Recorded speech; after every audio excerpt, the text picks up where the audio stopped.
Why do we hate mathematics? People don't hate maths. They hate not knowing why they are learning it. Maths is essentially a training ground for thinking, but this connection is rarely made explicit in education. We hate maths because we were never told what kind of thinking it trains. You can't hate maths if you have been trained in the corresponding ways of thinking. Maths with and without meaning. Maths was never meant to be just calculations, exams, marks.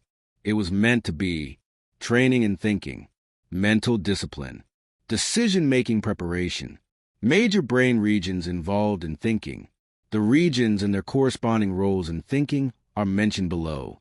Prefrontal cortex is involved in planning, decision-making, reasoning, and social behavior. Parietal lobe gets involved in spatial awareness, attention, and sensory integration. Temporal lobe is involved in memory formation, language comprehension, and emotional processing. Occipital lobe gets involved in visual processing and mental imagery. Hippocampus is involved in encoding and retrieving memories. Amygdala is involved in emotional tagging and relevance of thoughts and memories.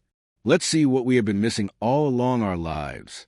Rational thinking is making decisions based on reason, not impulse. Real-life example. You decide not to buy a phone because its features don't justify the price, even though it looks attractive. Maths trains us by checking if an answer makes sense, not just calculating it. Systematic thinking is following an organized method to reach a goal. Real-life example.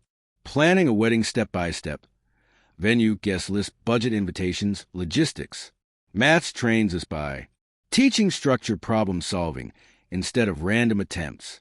Stepwise thinking is breaking a task into smaller executable steps. Real-life example. Cooking a dish by following a recipe in sequence rather than doing everything at once. Maths trains us by multi-step solutions in algebra, arithmetic, geometry, and proofs.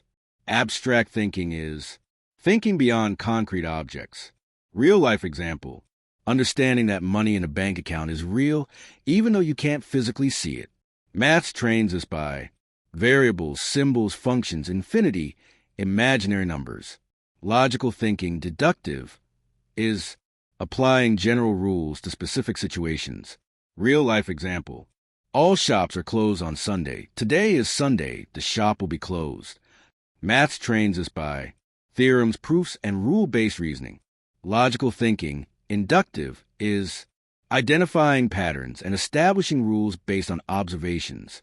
Real-life example. You notice traffic is heavy every weekday at 9 a.m., so you leave earlier. Maths trains us by sequences, patterns, data trends, and discoveries. Analytical thinking is breaking a problem into parts to understand it. Real-life example. Diagnosing why a business is failing.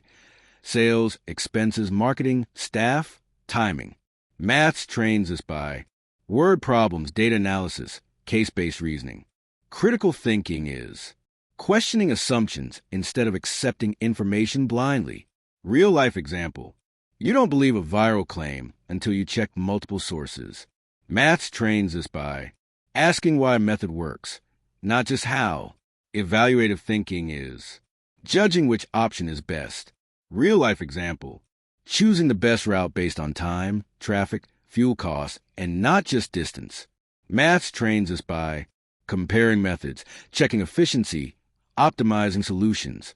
Convergent thinking is finding the single correct answer. Real-life example. Enter the correct OTP to complete a transaction. Maths trains us by precise calculations, equations, definite solutions. Divergent thinking is generating multiple solutions. Real-life example. Finding several ways to save money. Budgeting, investing, freelancing, and negotiating. Maths trains us by multiple methods to solve the same problem. Scientific thinking is to formulate a hypothesis, test it, and draw a conclusion. Real-life example. Trying different study schedules to see which improves concentration. Maths trains us by trial, error, patterns, verification, proof. Spatial thinking is visualizing space, shape, and movement. Real-life example. Parking a car in a tight space or rearranging furniture mentally before moving it.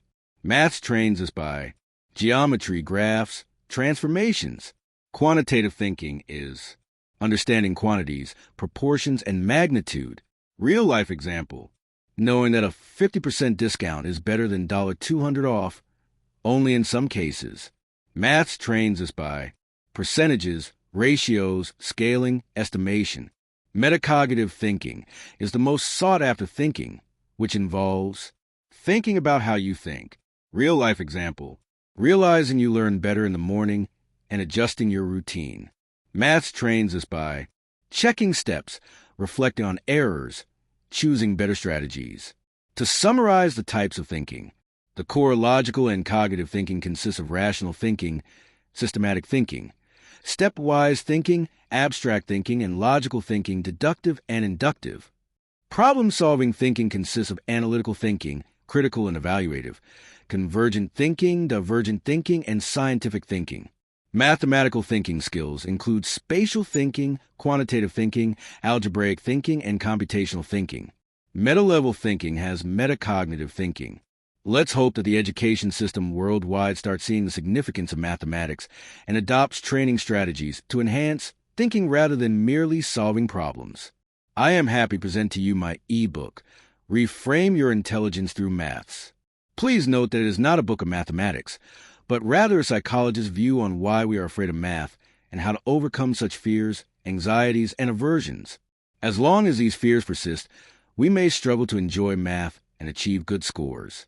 This book provides an insight into how to make math easy for us, how to understand math, what kind of thinking are involved in math, and how to practice math. Link is in the description. If you are mathematically inclined, you can go through this ebook, Thinking Skills in Mathematics, to know how these skills are used in mathematics.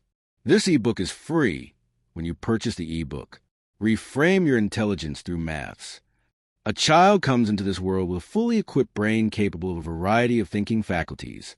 The purpose of introducing mathematics in the curriculum from kindergarten onwards is to train students in these thinking skills. Are we really teaching these skills?